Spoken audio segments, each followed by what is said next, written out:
experiences with this organization. And therefore, when I became a governor, I looked for Wawira, the boss of this organization, and we entered into the agreement. And then, in fact, I think this program kick-started in Murang'a in January 2023.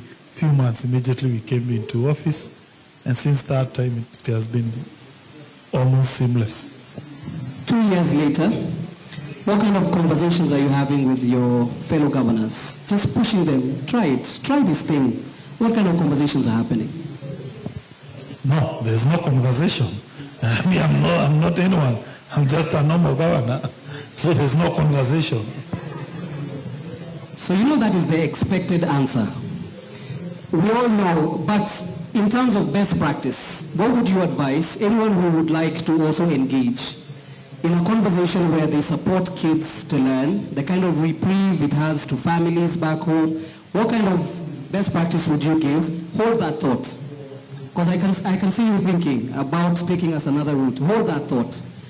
Let's come to you, Shalom. We also have to be aware of some political sensitivities, so I have to take a step back every time. Now, you've been engaged in these conversations with, of course, different governors, different policymakers, different investors, and of course, internally, there's a lot of work that goes into making sure a county partners. But we don't know why, and I remember even when we were discussing, we asked this question, why is it necessary for counties to partner on this particular endeavor? One of them is scale, but let's hear from you. Thank you. I don't know if you can hear me. Thank you, Your Excellency. That's better. I think for us, partnering with county governments is crucial because, one, there's a level of ambition that we have, right? And that ambition sits within a context of looking at the sheer gap we need to fill. In this country, there are about 12 million primary school learners. Of those 12 million, the national government feeds around 2.5, 2.6, right? Mostly in arid and semi-arid areas, right? So if you remove that from the 12 million, you're just under 10 million, right? And so that gap exists. And even for us to be able to try and feed 1 million a day, we are halfway there. We feed 500,000 learners every day. The ambition there is necessary to be able to close that gap.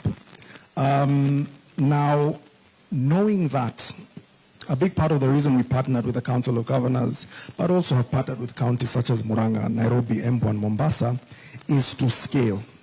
In counties, in each of these counties give us access to the 40,000 learners who are in need. But also at scale, we come with our operational experience to be able to make it more seamless for them. Because the county governments have multiple priorities. They have multiple needs, right? But once you get that goodwill from, an excellency governor, there's still the work to engage the technical teams, to engage the implementers, and a big part of that is what we bring to the fore. So it is that ambition, it is that gap, but as you mentioned also, it is that ambition to scale, because this country has a national ambition to feed every learner by 2030. That is in 5 years. So for that to be achieved, these collaborations are essential. I would like to hear from Governor as well. So thanks, Shalom, for that context. And please prepare your questions. We're coming to you in just a sec. I'd like to hear from you, and you've touched on it a bit when you spoke earlier. But most of the time we speak about what it has helped local farmers, the cooperatives, but just speak to us about the household as well. What you're hearing about what this means in terms of reprieve for the household, what it has helped with the household, and then in turn, with the cooperatives and the farmers, what this then means to them as we try to model what best practices are. Okay, first is the creation of employment. The way it is structured in Murang'a, you are talking of 700 ECD centers, and you have, I think, 35 wards.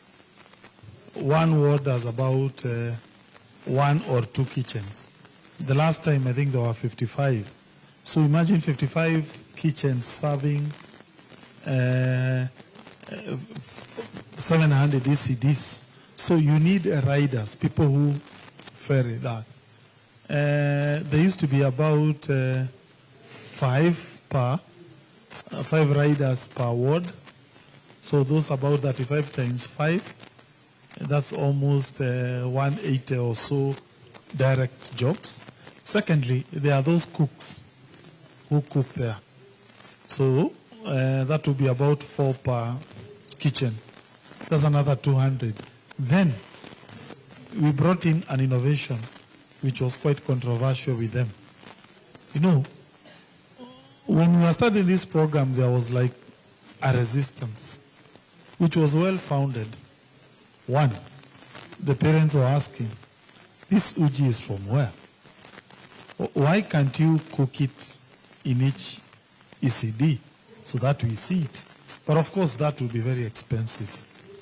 Yeah, for the model to work, it needs something called economies of scale. So you have one ECD, one kitchen, serving like 5 or 6 other ECDs by transportation. So there was a lot of politics. This thing can kill children, blah, blah, blah. So what we decided was each ECD to elect a parent whom we call Uji champion. So that Uji champion, so we are talking of 111 Uji champion per ECD. So they became 700 Uji champion. And they are paid every day, I think 200 shilling. So we gave them a role. One, to clean up those utensils. Because ECD teachers were saying, no, why are you giving us an extra duty? Secondly, they would be like, for lack of a better word, testers, so that they ensure this thing is proper. Thirdly, they would record. We would give them some booklets to record delivery of Uji. Every day it is delivered there by the Boda Boda guys. So that created 700 extra jobs. So the entire Uji program in Murang'a has about 1,100 employees. So that already was positive. It created huge employment opportunities that were not there before. Secondly, we are now negotiating with them to upscale this to primary.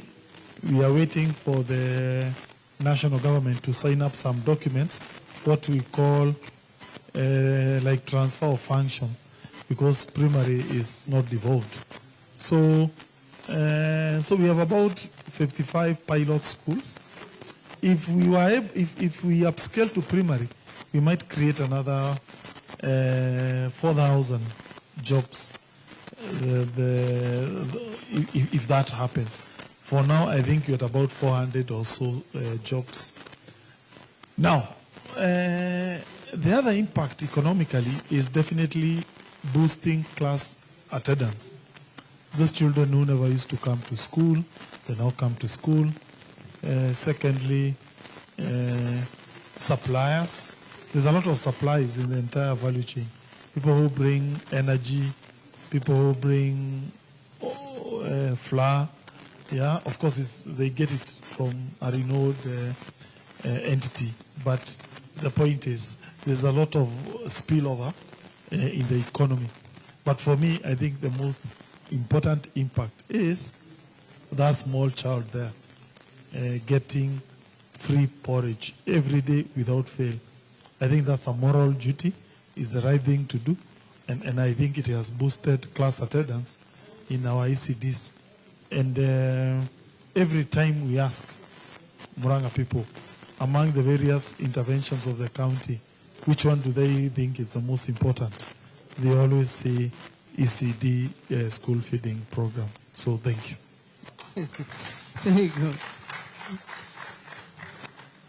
So on your side, Shalom, and let me just ask a follow-up to you that I hope you'll be able to also layer it with something from Food for Education. So your model relies heavily on community engagement and cooperative engagement within the county. What happens when the market prices shoot up? How do you protect farmers, parents? How does that work? No, it's not an issue to us. It is them. Because, we have a contract. We entered into a contract that I think they are going to charge us. How much is it? 16, per cup.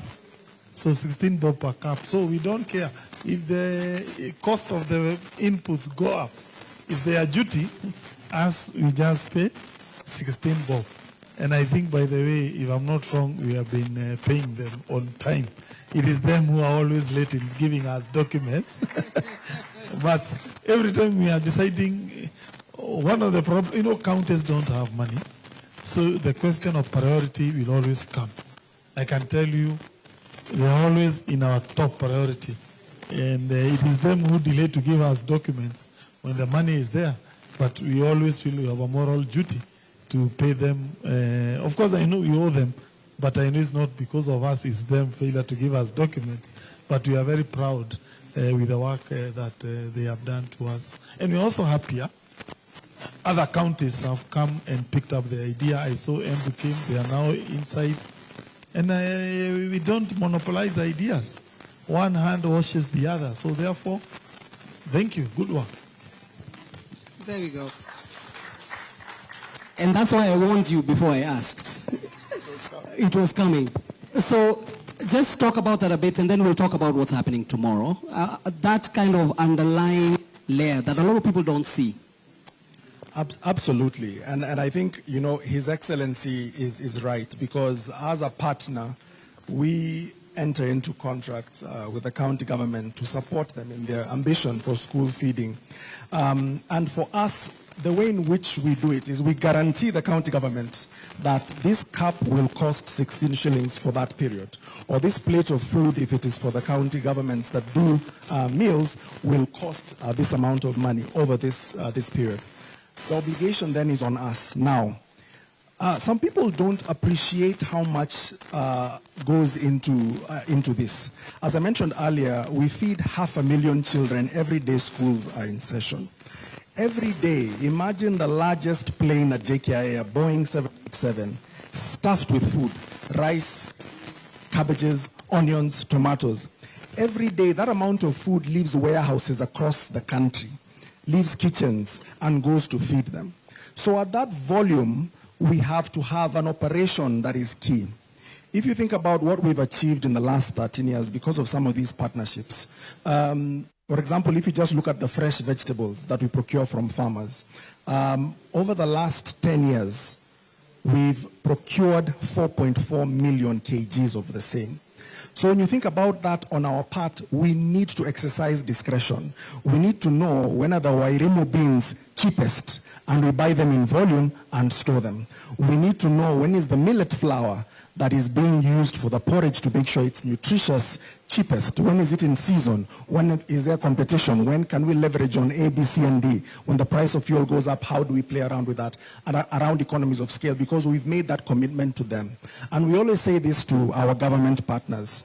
We want you to commit the revenue, allocate the budget and the funds. But at the end of it, from sourcing to storage to preparation and to serving, leave it to us. That's the headache we're trying to take away in this partnership. And as His Excellency has mentioned, the county governments, we've never had any pending bills. The county governments fulfill their obligations. And it's on us to make sure that we're putting in the paperwork on time. But at the end of the day, the priority for both of us is to make sure those children feed, those parents are satisfied, those border riders are employed. And at the end of the day, those local economies thrive and are empowered.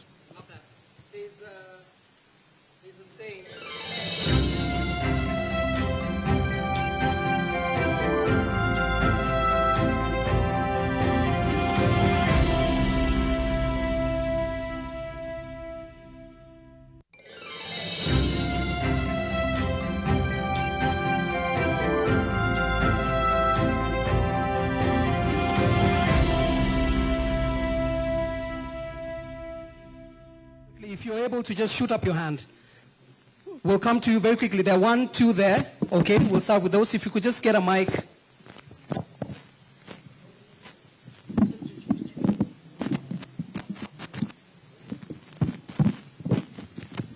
Check.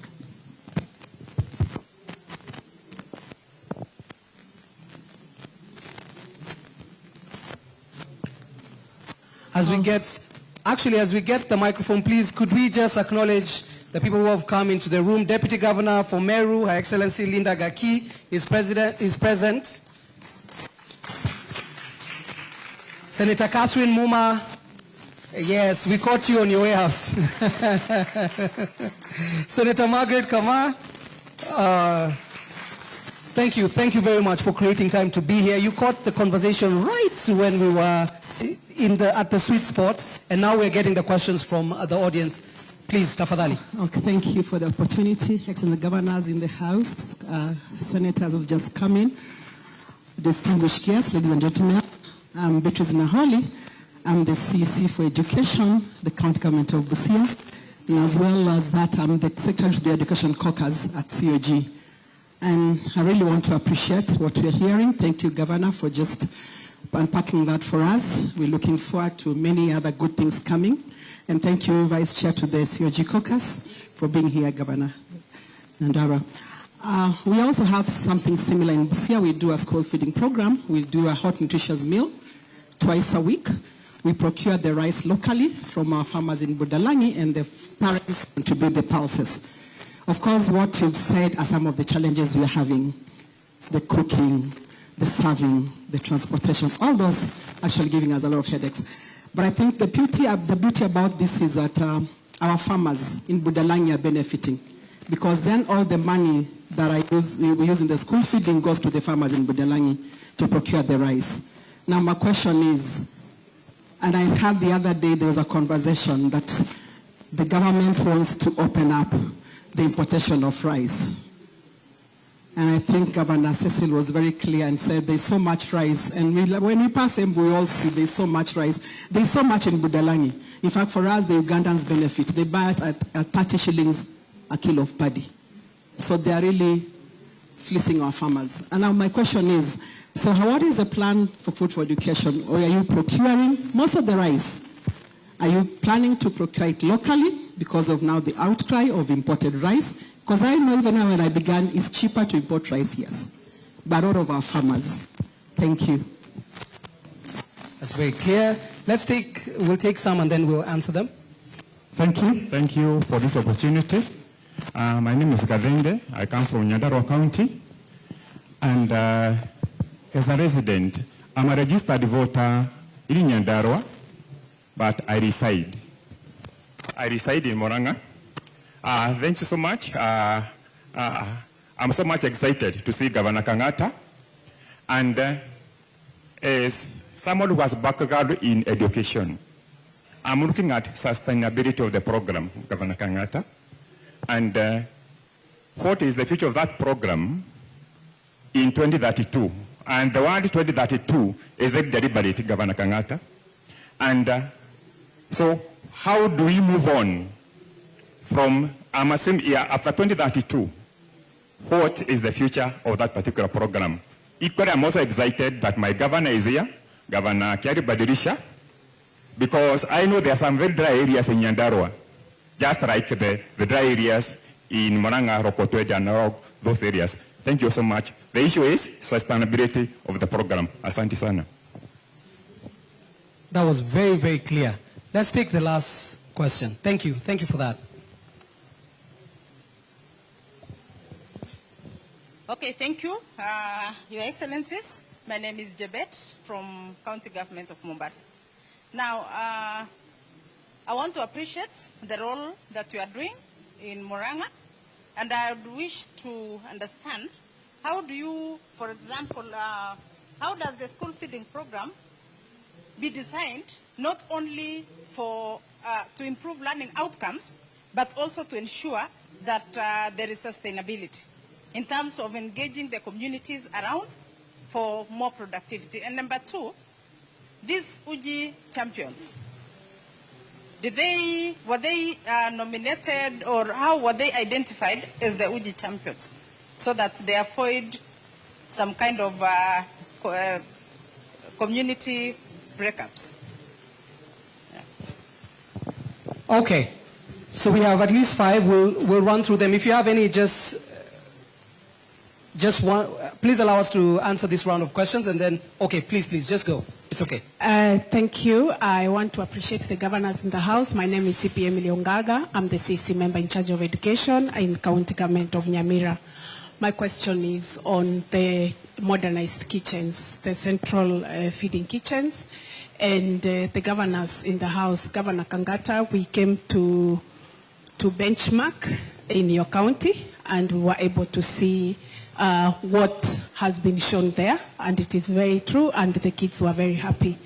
So my question is to the governors in the House that how do you assist the Department of Education to ensure that we have these modernized kitchens? Because in most cases the feeding budget is a recurrent budget, so we need help so that we can get support through the county assemblies, so that we can get development budget to be able to construct the modernized kitchens, so that the sustainability of the program can be sustained. Thank you. Thank you very much. And maybe within that same question, we can also answer about special purpose and financing within the same, and possibly even ring fencing budgets around specific projects. So let's get to the first question, which was to you, Shalom. Where to procure? Thank you so much, Georgie, and thank you, Waziri Busia. It's good to see you. Thank you so much. I think one thing that influences how we make that decision is scale. It's very interesting that because of the scale that we're at, and the fact that when it comes to school meals, the one starch that we've been providing every school day is rice. And the tonnage that is required to feed those 500,000 children now, and hopefully 1 million in the next less than 2 years, is quite key. So for that reliability and the quality of rice, we have been importing. Now, local markets are actually consistently on our minds, because we've explored local options, and just the quality has become problem, because remember, those children have 50 minutes from when they come at 12:20 for lunch to when they go back. And for those of you who've seen our service, I think His Excellency Governor Barchok was in Mombasa. He flagged that the service is fast and quick. So when the rice is sticky, or when the rice doesn't boil well, it then affects that efficiency. So we've been importing it. Earlier this year, we got actually rice from south of the border in Tanzania to try and do that. But again, quality was an issue. But I think your point is valid. We need to look at local markets. For example, India and Pakistan were at the brink of war a few months ago, and that would have impacted the supply of rice, because they're some of the world's biggest and we depend on them. So we need to think about how to support local markets, such as those in Budalangi or in Mwea. So it's something that we are thinking about, and as we scale, hopefully we can explore. Thank you. So that's another commitment. The first one was from Professor Barchok, Governor, mentioning about what the COG will do. Now we're hearing that you're going to try and look into local markets and see what that looks like. All right, let's come to you, Governor. There was a question on sustainability, the future past 2032, and then there was another coinciding question as well on sustainability, not only for learning outcomes, but productivity from the community. Please help us. Okay. Sustainability. As long as there will be county money, it's sustainable. As long as the governor or the county government that will be there will see the moral point of supporting school feeding program, it will be sustainable. So it's a moral choice or a political choice of whoever will be governing that time. Because one, by the way, it's a very cheap program. Because if you do the calculation of 16 shillings times, let's say 40,000 per day, yeah, then you multiply it by the school days, it comes to about 110 million shillings per annum. So, and you know that money is domiciled in the recurrent part of the budget. It means we had to make a choice to provide for it. Then we reduce other recurrent expenditure like legal fees.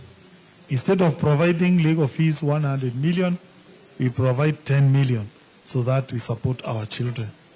Instead of having foreign trip budget to be 60 million, and most likely it is only myself and we will go outside, we reduce it, we support that. So that will be the moral choice of whoever will come and become leaders, whatever period that will be.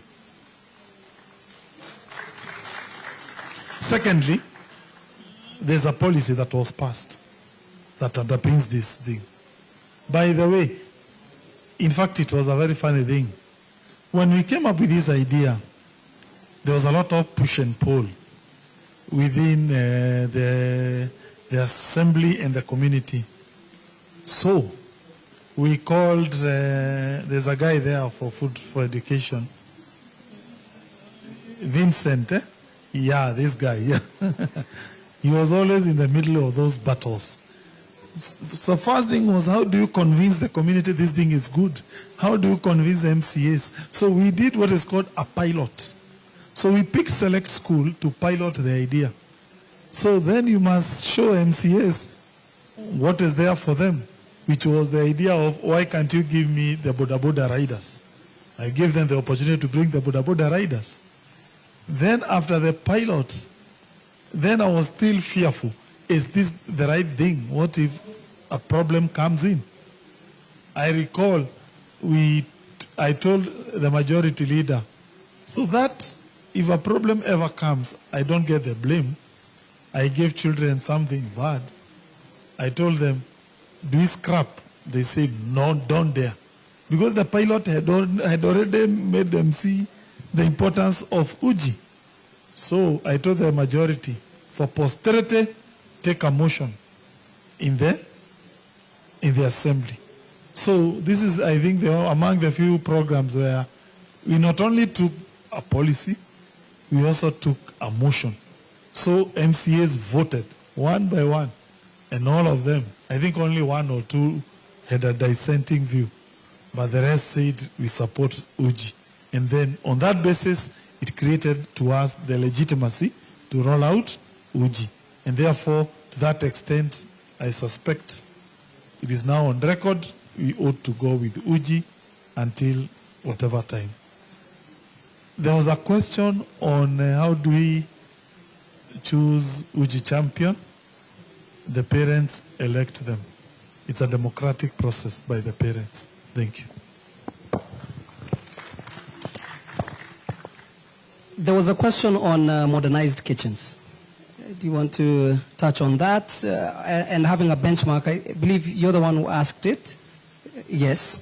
If you can assist, even within education as they decide, as they talk about it, about what having modernized kitchens look like, a bit of a blueprint. They came and saw what happened on your side. So Shalom will love to hear from you on that. But the governor has alluded to something which I feel could now segue into maybe the last round of questions. Policy. We have something being launched tomorrow, the model policy that the deputy president will bring to the people, right? But it's not the first policy we've seen that has a brilliant idea behind it. How do we ensure, especially with the role that you've played now and seeing Embu, Murang'a, Mombasa, Nairobi, and what you've done and best practices from there, how do we ensure that it moves from the shelf to something that is actually implemented? Because at this point, we've talked so much. But just speak to us about that and then the modernized kitchens as well. Thank you so much. And I think just in summation, Food for Education has always been about ensuring that we're committed to doing what we can to support our government partners. His Excellency mentioned the Member of Parliament for Dagoretti South, John Kiario, KJ. And that was our first government partnership before we started working with counties, with his county government. And I think in all that, in the 4 county governments we work with, and I think just acknowledging Embu represented by Director and the Secretary, Mombasa by Chebet, Nairobi by Director Mogusu, For each of these counties, we will, for Murang'a, we are working on a policy that is almost completed for Murang'a. We are doing so with Mombasa, we are doing so with Nairobi, and we'll probably start doing so with Embu. Because for us, we believe it's not just about implementation. It is about ensuring that those frameworks are in place and them working together. The commitment we've made to the Education Committee, represented by the two members here, and the Council of Governors, who have been very supportive to this process, is that once this policy is done, isikuwe tu maridadi ya kulaunch kesho. I think we're already talking about 5 counties that we're identifying to be able then to support in implementing that, in addition to the 4 that we are working in. So for us as Food for Education, we have a team, Vincent, Stella, and others who are leading this, and we're committed to continue providing that support technically, with resources to be able to do that. And then in terms of the kitchens by Waziri from Nyamira, I think we Governor, you'd have to forgive us because we send a lot of county governments there to benchmark. I think even Embu came to Murang'a, and other county governments have been there too. And I think Murang'a is a model for rural school feeding. Governor Barchok, when we were in Mombasa, you talked about the rural areas, and Murang'a is a good way in which you've done that. So these kitchens that he mentioned, in partnership with them, we've developed them, equipped them, and we're even exploring, for example, even using things like sustainable forms of energy, such as briquettes, to make sure that we're transitioning from using firewood to using briquettes that are more sustainable and that will last. And it's something that we as an organization commit, because once he tells us, I have that 16 shillings, we need to figure out how to make that turn into a cup of porridge. And we commit to a lot of the county governments to bring about some of that infrastructure in the form of kitchens. Counties like Nairobi have actually invested in infrastructure, but it's something that we've committed to supporting county governments to ensure that that is in place so that those children can feed and economies can grow.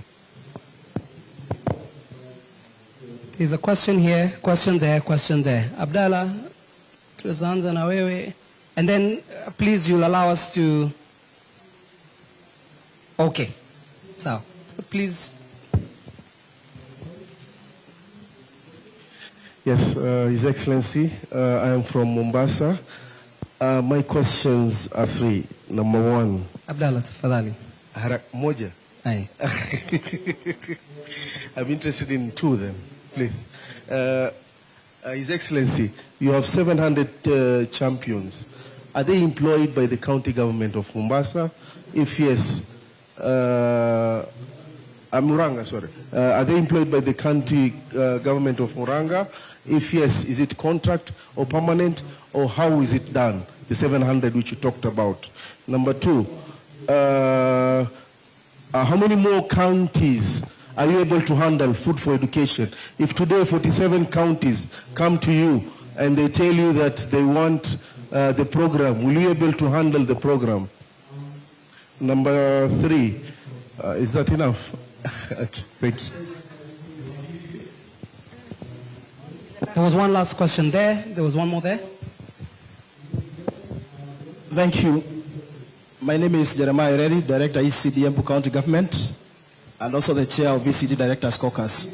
First is to thank Your Excellency on behalf of My Excellency Governor Cicely Mbarire for the fact that we came and learned about this feeding program from Murang'a County. We were really wondering how the rural counties are working. And we really appreciate the help that we've got from you, both technically and also moving to your schools and seeing how you're operating the program. Now, my question is, Embu just started I think May this year, so we are in the pilot of the first schools before you boot the others. And so far, so good, especially on logistics, because I think that's the biggest challenge we had, because we had a feeding program before. And the logistics part, I think, is that the biggest challenge that you have, and Food for Education has been able to handle that. Now, my question is on the issue of payments to the Food for Education. We've not had that challenge yet, but it's something we had in the previous feeding program, because the academic year runs January, December, and the financial year runs June, July. So you find the financial year ending the middle of second term, which again, the children are still in school. So I don't know, then the other challenge we had was also on the issue of the money. So county assemblies will find that we have money that we have not exhausted in our third quarter, which is January, yet we still have some 3 months to go. So how do you ring-fence your money so that, one, it's not, reallocated during the supplementary budget because they see a lump sum of money and reallocate, and two, those transition months between July and August, like now, when maybe budgets have not yet been approved and started being used, how do you do that? Is it that you have a fund account, or is it that you have ring-fenced the money? Thank you. Thank you very much. And there is also a good case study from Embu, so I'm sure we can talk about that as well. Yeah, thank you. My name is Bartai Walter from Elgeyo Marakwet County. And I would like to ask two questions. One is, how is it feasible to implement the project in remote areas where schools are widely spaced apart, considering that in some of our areas, to reach one of the schools from one school to the next, it will take time because of the terrain and also the road network. And also the second one is that can the school meals be diversified, say that it can incorporate or actually promote the use of locally available foods that are available within that area? Thank you. Okay, ties into the question as well on local sourcing as well, that second question. We'd like to please take two last questions.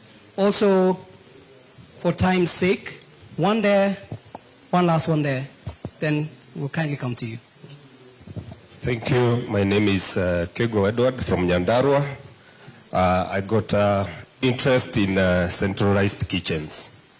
Your Excellency, my question is, how do you vet these sources or the kitchens? Now that county is based on wards, and we have waheshimiwas in the wards. Now we have the centralized kitchens whereby you want to scale down or optimize cost. How do you vet those centers? Thank you. Thank you. Last one, please. I have them all noted, so don't worry about it.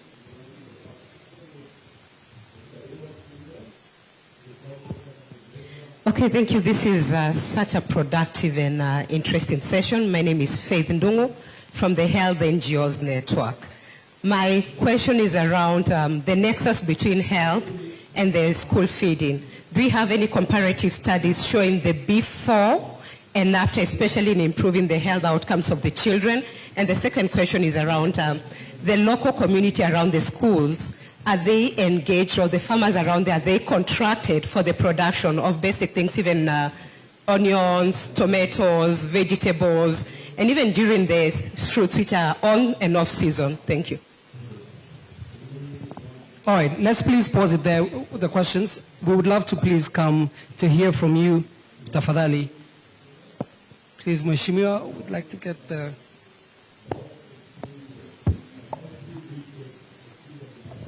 Thank you very much. First, may I congratulate my former colleague in the Senate, Governor of Murang'a, for doing a wonderful job. We use him for examples, not just for food, although we have not reached Murang'a, we are going to Murang'a for that, but also on digital learning, digital education. So there are a lot of things that we can learn from Murang'a. I just wanted to almost respond to an earlier question on sustainability. I want to remind all of us in the room that it is the law. According to the Constitution of Kenya, Article 53, in the Bill of Rights, there are some rights that have not been unbundled. The right to read, free education is there. The right to nutritious food is also there. And in fact, my question was how you are going to capture the nutrition. The right to a meal for ECD is very important. Governor Barchok will tell you that he has come to our committee. I think we are already done with 19 governors out of the 47 dealing with ECD, and implementation of ECD includes feeding.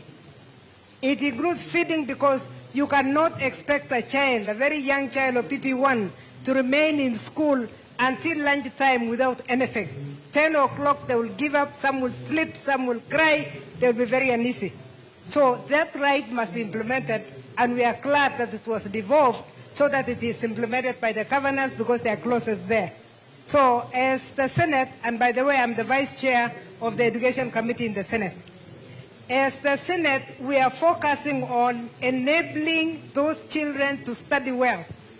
Japanese say, and we shared this with Governor Barjok when he came, they say if you want the best development of the brain of the child, you must deal with it between 5 and 6. 5, 6, 7. So it is PP1, PP2. And we must really focus on that. So in Senate, we are really focusing on if we have to have these children taken care of course we say the facilities must be the best. First, build a classroom that is like no other. Because they suffered for a very long time because the worst classroom was given to nursery school. The last one in the corner. And we are saying we don't want them to even share the toilets with the other kids because they will be pushed out and they will not be able to. We have said their play area must be separate because it's only then that they can play. And this is a group that is developing their brains. They were learning how to use their hands, how to use their legs. They are learning hygiene. So those are some of the things that we are now dealing with, even as we are having conversation with the governors, that we must focus on this area. Sustainability is what attracted my attention. And I thank you, Governor, for answering it well. How can it not be sustainable? How can it not be sustainable if the budget of the county is still going for public participation? The minute it is in public participation, CECs be assured that that food will not be removed in Murang'a again. Because the minute it has come to in front of the children, there is no child who will want to go to school. I'm very worried about somebody who made a comment that they give porridge twice a week. How do you give children twice a week? Who gives for the other days? There will be days when those children will say, I'm not going to school because there is no uji today. And we need to be really very honest that if we want to raise our children well, we need to really take care of them. There is nothing like that. We are really raining now on the governors. Now the President and the Prime Minister have told us that we might not do as much as we have been aggressively doing, but we are raining on them that feeding is a right. There is also an ECD policy. I'm glad that there is a policy now on the feeding program, but there is an ECD policy that says you must feed children nutritious food. And it in fact goes further to say, if children are going to stay up to 1, they must have lunch.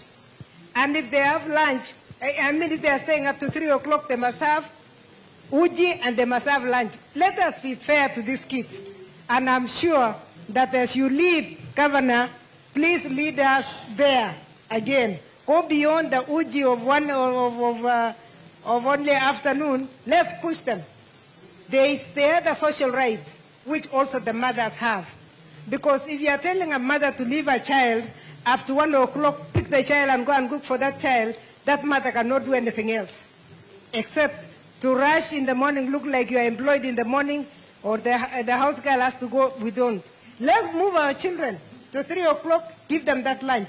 The money is there. That is why in the Senate Education Committee, we said stop bursaries. I know it is the most unpopular one, but we agreed. We agreed with the Auditor General that we don't want bursaries until the bursary money is given to the governors. These governors are struggling mainly because they are the closest ones to the children. So everybody is coming for bursary, now I'm suffering, so they sympathize. And that's exactly the figures, those are exactly the words of Senator Barjok. He told us, I'm not doing it out of stubbornness, but if you see the people queuing, you sympathize. So we are saying you are sympathizing, but you are doing the role of your neighbor, the national government. Let the national government do its job, and let the county government only do the functions where money has been allocated to follow the functions. CECs work very hard on this. Make sure that we have. Now that we have the ideas, go back, benchmark, and let's move on and feed our children. Thank you. How are you going to deal with nutrition? Are you already dealing with it? And is it possible to decentralize kitchen? When you go to Elgeyo Marakwet, where I was born before I went to Uasin-Gishu, some schools are in that one hill, other schools are in this other hill, I don't know how a centralized kitchen is going to, it will be motorbike throughout the day. So is there a way in which you can actually decentralize the kitchen itself so that it is closer? Thank you. Thank you very much.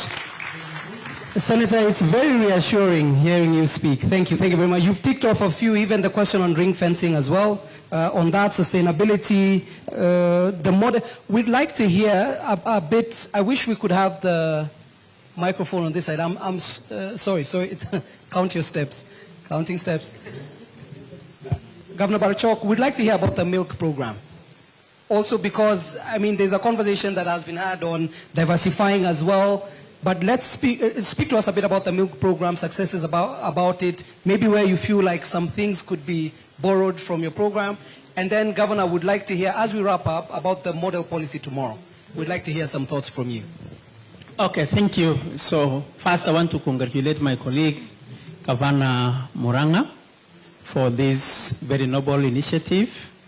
Of course, as he has said, it's a moral duty on all of us who are in leadership to ensure that we make our children to be comfortable, not only in terms of the physical spaces, but in terms of their health. Bomet has been running a program. I will not describe it as school feeding program. We've been providing school milk for our ECD children from the year 2019 to date. And I want to agree with my colleague Governor that as much as we're looking at this child, there are also spillovers to the economies within the different sectors and value chains who have been supporting us and supporting our schools. What we are doing as Bomet, we are supplying this school to the school milk to our ECD centers. We have 60,000 ECD children in 1,300 ECD centers. And we have partnered with KCC, and we normally take that milk to schools twice in a month. And the people who are ferrying that milk to schools are actually the Boda Boda riders, and we pay them monthly for that service. We provide the milk to our children twice a week, and that's why we're not describing it as a school feeding program. But it has improved our enrollment.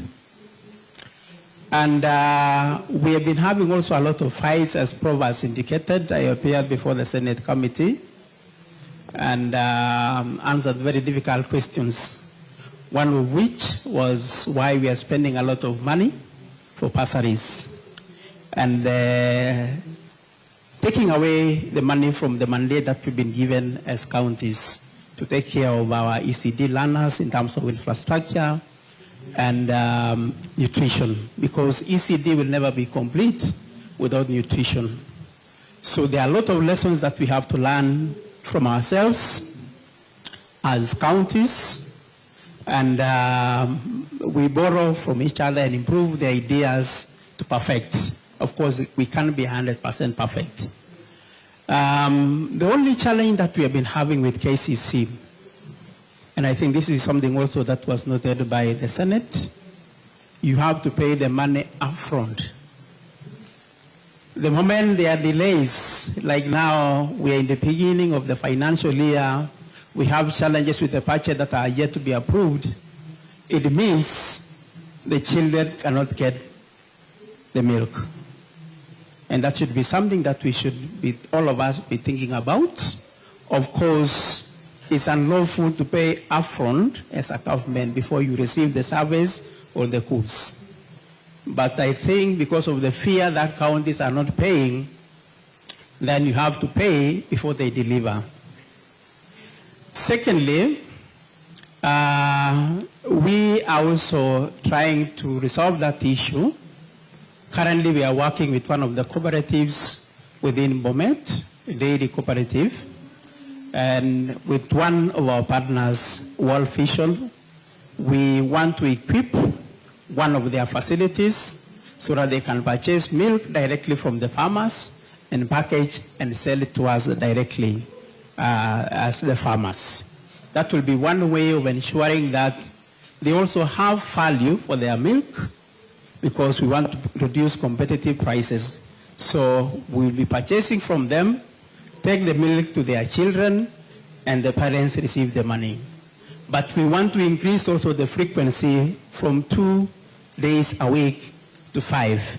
And probably the direction that we will take is what Prof has proposed. We minimize on the areas that does not fall under our mandate and concentrate on the areas where we are needed as the counties.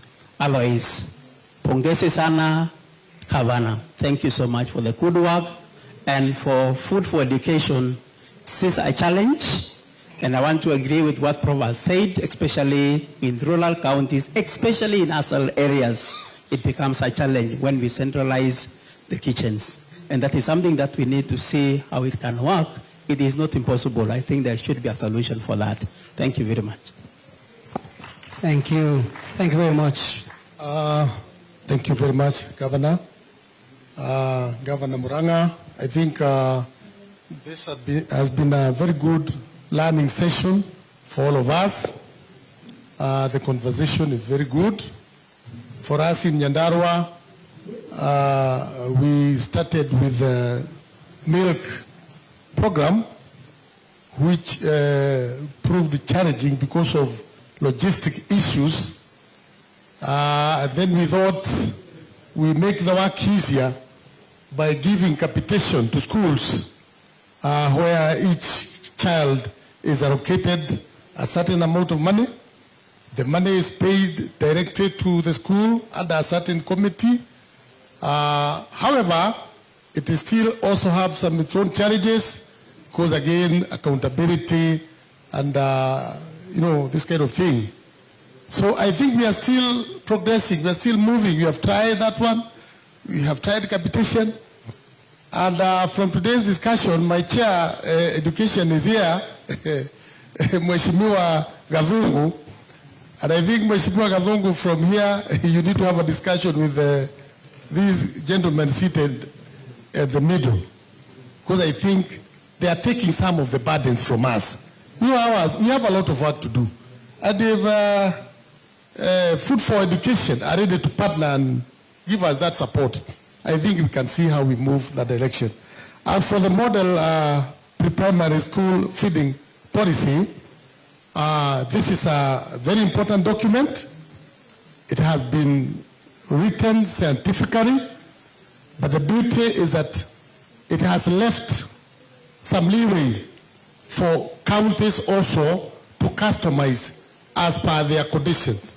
Like now the counties like where our great senator here hailed from, maybe where the schools are sparsely populated, maybe the people there can see it and see how they customize this policy to suit their places. We also have urban schools, urban counties, we have rural counties.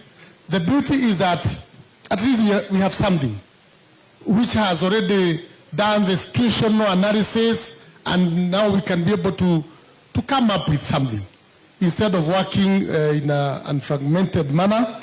So once we get this policy, the education teams will sit down, they look at it.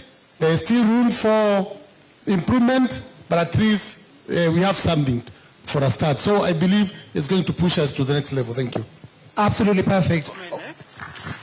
Just to add on what the Vice Chairman has mentioned, and I think some of the questions that have been raised touches on the nutrition. I mean, it's not just about school feeding, food for the sake. So in this policy that will be unveiled tomorrow, I think some of those concerns have been addressed, especially on provision of nutritious food to the children. And then the involvement of the community also has been addressed, so that the issue of locally sourcing the food is also captured, because we have a lot of community involvement in this school feeding program, so that we don't have to source food from far, but you can capture what is within that vicinity. But what we are stressing is it should be nutritious food for the child. Thank you. Thank you very much. We'd like to wrap it up 30 seconds each to just wrap it up. There was a question, we don't want to leave it out. The 700 that you mentioned within the county, are they employed or not? And the farmers engaged, are they contracted? Maybe we could hear about that. And then vetting source of kitchens. There was that question. And then decentralizing kitchens. Maybe I saw you write some notes. So there was that question, and also the question from the back on the remote areas where the kitchens are placed and spacing of that. Maybe we could answer all of that in one go. So we have 30 seconds each, and then we'll wrap it up. I think I'll let His Excellency have the last word. So just very quickly, 30 seconds. One thing that has come up is remote areas and decentralization. So Senator Prof. Mheshimiwa, you've flagged that if we were to come to Elgeyo Marakwet, centralized kitchens would not work. I think actually a lot of credit goes to His Excellency Governor Kangata for challenging us. The first decentralized kitchens we ever did as Food for Education were in his county. And that then created the impetus for us to do it in Nyeri, for us to do it in Wasingishu, for us to do it in Nakuru outside of the city, and even in Wasingishu in the outskirts of the city, and now even in Embu we are doing it.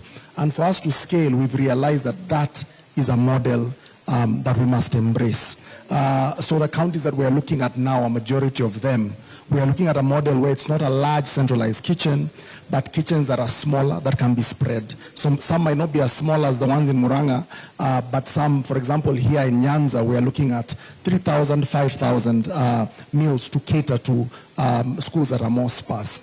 And then I think in terms of diversification of meals, and this touches on nutrition and health as well, that was touched on by the Honorable Senator and Faith at the back, we actually ensure that, especially with this rural model, we've realized because it's spread out, a lot of the produce, particularly the vegetables and the fruits that were mentioned earlier, are sourced from farmers around there locally.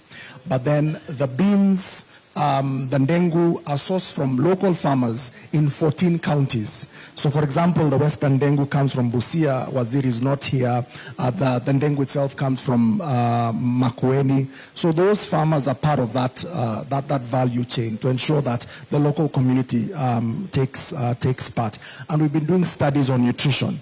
In Nairobi, where we run the largest county school feeding program in partnership with the Nairobi City County Government, we've done an extensive baseline study to look at the nutritional profiles of the learners with the London School of Tropical Hygiene to make sure that we are responding to those needs. We're also working with the Ministry of Health to ensure that the school menu guidelines, national, that are being developed cater to those needs, and we are sharing our experiences on the same. So I think that is it on time, Your Excellency. Question from Mombasa. Are Uji Champions county employees? No, they are not. We nudge them to consider them as part of the system on contract. Of course, if you make them county employees, it means pension, taxes, all those things. We can't agree to that. A question from Embu about budgeting and how we manage them. Yes, we priority towards paying them when whatever money comes in. Like now, when there is the dry months of July and August, we pay them in arrears. They are good people. They wait for us. That's good. A question, a comment by Professor Kamar. It is true. Scientists have said our mind grows between 0 to about 7-6 years. There are some proteins needed for our minds to grow, which are not naturally occurring. So you have to eat them. They are usually found in eggs and other proteins. That is why this idea makes a lot of sense, because they provide uji which is fortified. It has those ingredients needed to make children's mind to grow. If you fail to do that, you are condemning that child to a life of lower expectation. That's why even our salt has something called iron. it helps in the mind. So the point is, what Professor has said is very important. This program ensures justice for a generation in their lifetime. Second is the issue of logistics. I think counties, and I may be wrong, but that's my strong belief, we must know what we can do and what we ought not to do. I say so because myself, when I was a senator, there was an attempt to have this program, but it was the county government itself that was running the UGI program. It collapsed in 1 month. Because as a county government, when we came in, we knew there are things we will never do. Anything logistical, Murang'a County doesn't do. We subcontract. So like now this one, I don't know who cooks. I don't know who transports. My work is just to pay them. So I'm very free. And that's not only apply in UGI, it applies in so many other programs that we came up with that idea that we will never agree to do anything logistical. Because in logistics, you also have people who have some vested interests of corruption, of some other deals there. But when you subcontract to an entity like this one, you are free. You just wait for the bill, you pay. In fact, I can't even recall the last time I followed the nitty-gritty of UGI because that's their headache. It's not the county government headache. Thank you. So we'd like to stop there. Of course, this conversation doesn't end here. It's the precursor to a landmark moment. Tomorrow, the model pre-primary school feeding policy will be launched by the Deputy President. And a lot of work has gone into it. The Council of Governors, technical expertise from Food for Education, data sets from farmers and everyone on ground, the entire value chain. I urge you to really take that policy as a tool to institutionalize what we know works and then leave some room to learn as we continue. But there is still a lot that needs to be done within the counties, and I just urge you to use that doc and that policy as something to institute what we know works. And with that, I think it's unfair for the governor to speak only, whereas there are people who help him in this program. So I can see Director and Chief Officer of Education, they can introduce themselves who have been behind this program. So please be upstanding and introduce yourself. Thank you very much, our Governor, His Excellency Dr. Irungu Kang'ata. My name is Catherine Mwaura, Director Education Programs, ECD. We are very grateful for this program. It has done us a lot of good, and we look forward to the wish of the Governor being fulfilled of upscaling this program to what even Senator has said about ensuring that our kids also get a meal. I think I would also want to introduce we have one of our ECD teachers with us. She can say, oh, yes, when people were coming for the trip, we said we will not pinpoint the people who come to Homa Bay. We said, okay, in Murang'a we use digital learning for ECD. So we said which teacher has logged in the most time into the... So she's the one we found. She can introduce her name and which school. I don't even know which school she teaches and how ECD is doing. Yeah, tell us. Okay. His Excellency, the Governor and other governors. It is a surprise. I didn't know I'm going to talk. So, Teresia Mwaura, an ECD teacher from Murang'a County, and I can attest to what the Governor is saying. The children take UGI at 9 in the morning, and it is constant. So I want to say, whatever he's saying, it's true. And which school? Wadega ECD. Eh? It's a feeder school. Wadega ECD. Wadega, which ward, which constituency? Gaturi ward. Gaturi? Yeah. Okay, Haru. Yeah. Yeah, she was the one who has taught most using our digital learning. We picked her. See you. Good evening, everyone. My name is Gushu Ndongo, the Chief Officer in charge of Education and Communication. And I think for me is to thank all our partners who have enabled us to roll out this program. It's been a joy. When you see kids taking Uji, it always gives us joy. They go home happy and they attend. In fact, I think enrollment has gone up by more than 10 to 12% because of this program, and we are really proud of it. Thank you, everyone. Oh, my PA, I think, can also say, Asione, I'm unfair to him. Yeah. Thank you. Thank you, Excellency. I'm so grateful to be here. The program that you are hearing, the UGI program, actually in my area where I come from, the classes were 2, but they used to keep the kids together because there were not so many. But today, the kids are so many that they were distributed to the different classes. So they are from 1 to 2 classes. So I can attest, I've seen the program being successful. Thank you. Is there anyone else who wants to speak? No. Okay. All right. Let's please put a pause there. I would like to thank, first of all, the panelists for not abandoning me when we asked the tough questions and when the questions were asked. Thank you very much. Let's please give a round of applause. Ngoja kidogo. And then to all of you for also giving us your time. We know it was hot earlier. We've spent enough time. Now things have cooled down. So thanks to all of you for also lending us your time, and to Food for Education for also bringing all of us together. Asante sana. And to all the waheshimiwa in the room, thank you tremendously for all the work that you're doing across your different areas of work. Asante sana. My name is George Ndirango. Please enjoy the rest of your day. For now, before you go, the reason why we didn't want you to leave, we would like to please welcome all of you on stage. We take a picture, and then after that, a video will play on the screen to just see what Food for Education is doing. So please, to everyone who held the mic, especially at the end, kindly join us on stage. The 3 of us first?